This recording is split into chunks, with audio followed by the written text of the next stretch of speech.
En el nombre del Padre, y del Hijo, y del Espíritu Santo. Amén. Pues vamos a continuar hoy y terminar a la vez de explicar los distintos oficios o ministerios que concurren en la celebración de la misa. Ya decíamos el otro día que la palabra ministerio quiere decir servicio, por tanto no es un cargo de ostentación, no es un título de mayor dignidad, no es una atribución de méritos personales, ni tampoco es algo de la propiedad de nadie lo que a uno se le pide cuando colabora participando activamente en la liturgia en un aspecto concreto, sino un servicio a la misma liturgia y a la Iglesia, que con la misma liberalidad con que uno lo recibe, tiene también que estar dispuesto a hacerlo partícipe a los demás, ¿no? El otro día ya habíamos hablado de los oficios propios del orden sagrado, que son aquellos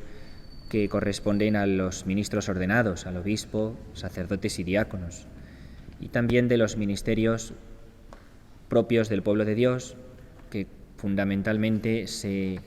traducen en su función principal, que es la de la verdadera y propia intercesión que toda la Iglesia ejerce sobre el mundo entero en la celebración de la misa, cuando ofrecemos con Cristo al Padre nuestra vida en el sacrificio del altar por la redención de los hombres, ¿no? Es el verdadero y más importante servicio que prestamos como cristianos y bautizados, y de manera principal lo llevamos a cabo en la celebración de la misa, la intercesión, ¿no? Esa ofrenda de la propia vida con Cristo al Padre en favor de los hombres.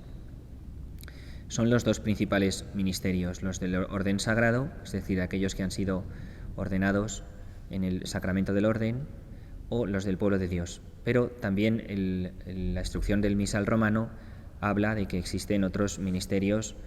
peculiares, evidentemente, que son los del acólito y del lector, y otros, que son los que hoy vamos a tratar de estudiar. El acólito, que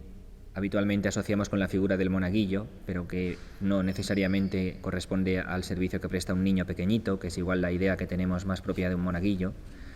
El acólito está instituido para servir al altar. Es un verdadero ministerio instituido por la Iglesia, que se confiere, por ejemplo, en el proceso de los candidatos al sacerdocio. En un determinado momento de su preparación al sacerdocio, a lo largo de las etapas de la formación, reciben el ministerio del acólito, así como el del lector, ¿no? Pues el acólito está instituido para servir al altar y ayudar al sacerdote y al diácono. A él le corresponde la ayuda, de prestar la ayuda o el servicio de preparar el altar y todos los vasos sagrados que se utilizan en la celebración, así como con la licencia o permiso del obispo, en este caso, distribuir también la Eucaristía si el obispo le concede, digamos, esa facultad que se puede solicitar. Aquí nosotros, por ejemplo, en la parroquia, como sabéis, pues tenemos a una persona que hace habitualmente de acólito conmigo en la celebración de la misa y que precisamente hace esta labor, y que también tiene el permiso expreso del obispo, que se pide y se solicita y se recibe por escrito para poder dar también la comunión, cosa que es necesaria cuando a lo mejor solo hay un sacerdote y hay mucha gente, ¿no? Y de esa manera se distribuye la comunión más rápidamente. En el ministerio del altar, por tanto, el acólito tiene ese servicio propio que él tiene que, de alguna manera, pues ejercer, que está llamado a ejercer, y que ya también en algún momento, si Dios quiere, podremos explicar más detenidamente. Junto al ministerio del acólito también se instituye y se recibe, digamos, en una celebración litúrgica propia como ministerio expresamente el del lector, cosa que habitualmente pues no se da en las parroquias, porque leemos las lecturas, pues las personas que suelen hacerlo en cada parroquia, aquellos que pueden hacer una buena lectura, que pueden tener una buena dicción y pronunciar los textos sagrados con voz clara y con una lectura correcta, pero es un ministerio que se instituye y que igualmente también en aquellos candidatos al sacerdocio, en su tiempo de preparación del seminario, los seminaristas reciben este ministerio del lectorado en un momento determinado de su proceso formativo, ¿no? El lector es instituido para proclamar los textos de la Sagrada Escritura, excepto el Evangelio, que está reservado a aquellos que han recibido el sacramento del orden, ¿no? Al diácono,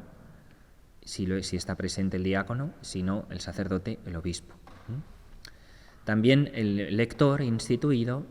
puede ser quien dirija las oraciones de la oración universal, es decir, las peticiones. y en ausencia de que haya un salmista que entone el salmo cantando, también puede proclamar el salmo responsorial. Por tanto, igualmente también dentro de la celebración de la misa, el lector tiene estos servicios propios que debe ejercer por sí mismo. Y si existe un lector instituido en la asamblea, pues es a él a quien le correspondería llevar a cabo estos servicios antes que a ningún otro, que, como digo y recalco, son servicios que se prestan y no títulos de mayor superioridad sobre el resto, sino servicios que se prestan. Otros ministerios de los que hace también relación la instrucción del misal romano y que hoy ya pues refiero brevemente son los que encontráis en el documento que hoy tenemos, ¿no? Cuando no hay un acólito instituido, entonces para esa tarea de servir al altar y para ayudar al sacerdote o al diácono, pues se puede proveer a otros servidores o ministros, la palabra ministro quiere decir servidor, laicos, que puedan pues llevar la cruz procesional, los cirios, el incensario, presentar el pan y el vino, el agua que se utiliza también para la gota de agua que se introduce en el cáliz antes de la celebración de la liturgia eucarística, o luego también para purificar los vasos sagrados, e incluso, como decía antes, como ministros extraordinarios de la Sagrada Comunión, ¿no? Esta es la labor y la razón por la cual pues una persona que no tenga ese ministerio instituido puede hacerlo, porque en la parroquia el párroco provee a personas capacitadas para ello que puedan llevar a cabo estas tareas, ¿no? Como aquí, que tenemos un ministro extraordinario de la comunión, o como que los monaguillos, los niños, son los que hacen estas otras tareas que he enumerado antes en la misa mayor, como haciendo de monaguillos, ¿no? Cuando al mismo tiempo, de manera análoga, cuando no hay un lector instituido que no haya recibido como tal el ministerio del lectorado para proclamar los textos bíblicos, se pueden buscar a otras personas, laicos de la asamblea, que sean aptos para este servicio y que estén preparados para que cuando la gente escuche las lecturas que se proclaman, que son la palabra de Dios, que son lecturas divinas, pues dice el texto de la instrucción del misal, los fieles conciban en su corazón el suave y vivo afecto por la Sagrada Escritura. Es decir, los textos de la palabra de Dios hay que leerlos bien, no podemos leerlos de manera apresurada. También otros ministerios, tenéis en la hoja por detrás, en la siguiente página, son el tema del canto. Como sabemos, es un ministerio y un servicio propio que presta siempre la escola o el coro, en su caso, que está presente en la asamblea y que anima la liturgia. Evidentemente también es un verdadero servicio que se presta a la animación y a la participación litúrgica. Otros ministerios que puedan darse, dice el de la instrucción del misal romano, son, por ejemplo, la preparación de cada celebración litúrgica, que hay que hacer previamente a la misma celebración. Cuando, por ejemplo, en una parroquia existe un grupo de liturgia, que es el que prepara o configura de algún modo la animación catequética de toda la liturgia a lo largo de todo un curso pastoral. Esta tarea también ha de hacerse con un ánimo concorde, como dice la instrucción del misal romano, con un ánimo concorde, es decir, con un mismo corazón y con diligencia, con atención en todo lo que les corresponde, ¿no? En la preparación de la liturgia, ya sea preparar los libros sagrados, como los vasos, pues también la persona que siempre en la sacristía tiene todo a punto y listo, preparado y en las mejores condiciones, limpio y ordenado todo para la celebración de la misa cada día, en cada momento. Todo ello pues sea siempre preparado con ánimo concorde y diligente en todo ese tipo de tareas que no concurren dentro de la celebración de la misa, pero que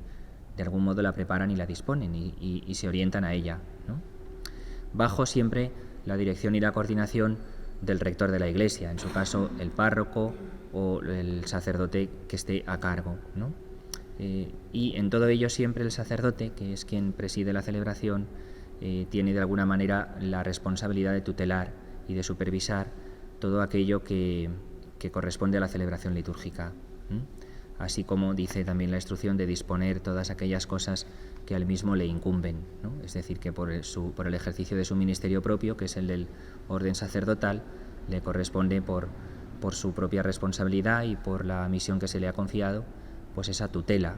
de la animación y la celebración litúrgica